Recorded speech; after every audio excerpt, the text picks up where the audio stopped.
Good morning, my dear brothers and sisters in Christ.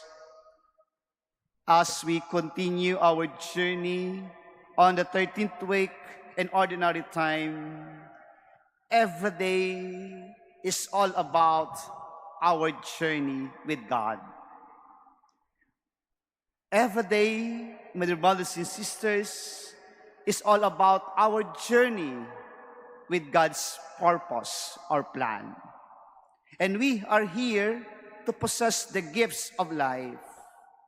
Binibigyan po tayo ng buhay na mula sa Diyos.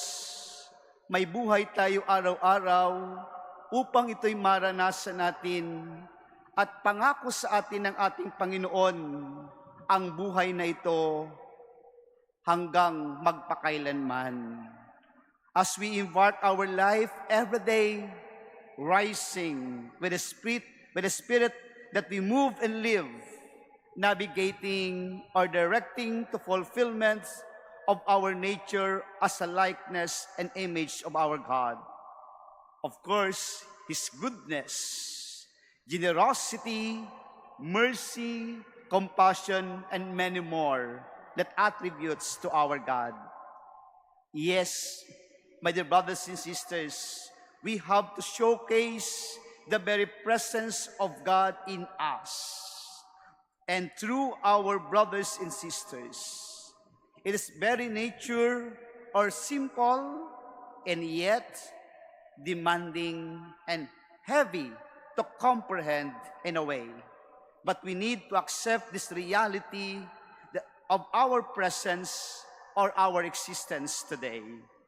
This is the way we live, my dear brothers and sisters, to showcase the attributes of God every day in our lives. That's why in our gospel today, Jesus inviting us all. This is an invitation for all of us that never fails every day. Follow me. Jesus addressed His invitation each one of us. An invitation that corresponds,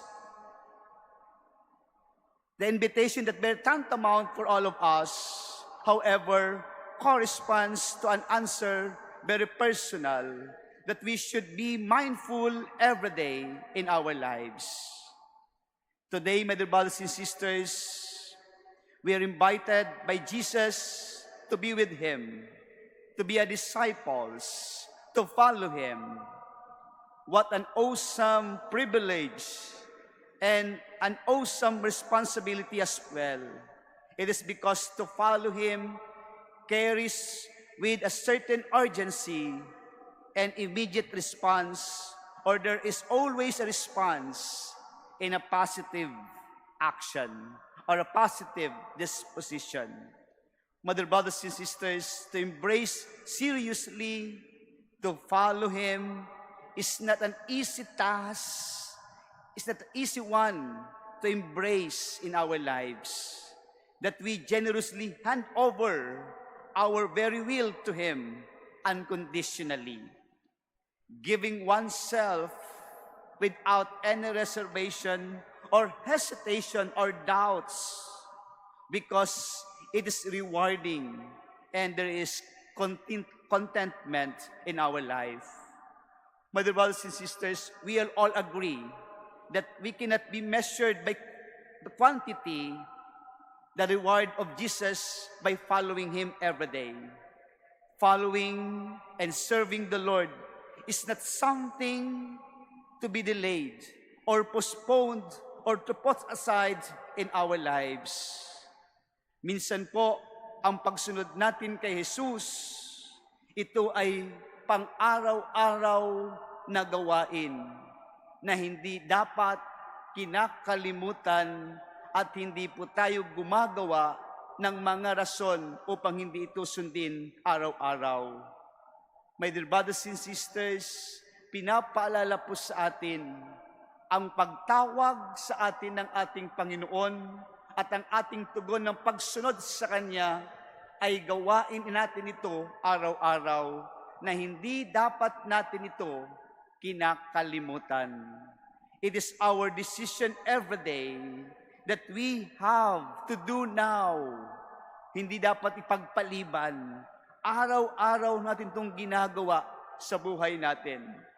In a concrete way, to be faithful, to observe the invitation of God with heart. Ano po ang pinapagawa sa atin? Always remember the 10 Commandments and many more. Kailangan natin itong sundin sa buhay natin. The 10 Commandments, the basic principle that the Lord wants us to live every day. Do not something to put off, instead to put on until our earthly life now. We have to obey and to put and to live out truly. We need to observe and understand wholeheartedly with consistent mindset. That is why in our responsible psalm today that we have, my dear brothers and sisters, reminds us of our desire to put on God always our life. In a way, ano pong sabi natin? Remember this. You who never think of God, minsan hindi po natin iniisip ang Diyos. Hindi po natin binibigyan ng oras at pagkakataon sa buhay natin. We set aside God in our life. But today, in our gospel, we are all invited to follow Him every day. Kailangan natin sundin ang ating Panginoon. Kailangan natin isabuhay ang pagtawag niya araw-araw.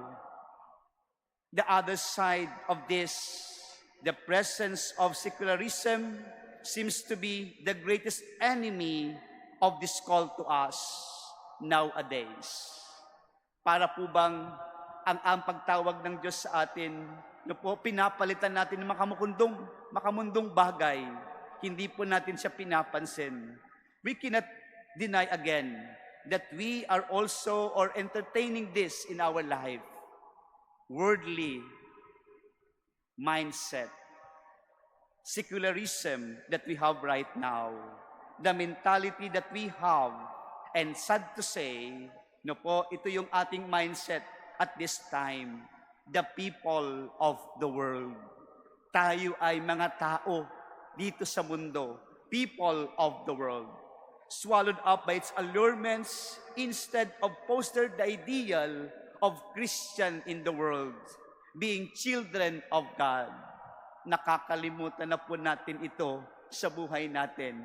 We are creating the people of the world, not being Christian in the world or being children of God every day. That's why the very invitation of Jesus in our lives today is an upward movement, mother, brothers, and sisters. Going forward is not to delay. Kailangan natin itong sundan ang pagtawag ni Jesus. Kaya po, muli, as the Lord telling us today to follow Him, ang pagsunod kay Jesus ay pang-araw-araw nating gawain. Hindi kinakalimutan at minsan maraming dahilan. And this is our prayer for today, that we're able to be faithful to listen the call of God for all of us, His invitation to follow Him faithfully in our actions, in our work, in our family, in our relationship, within our community. Truly, we foster that we are all children of God, sumusunod sa kalooban ng Diyos araw-araw. Amen.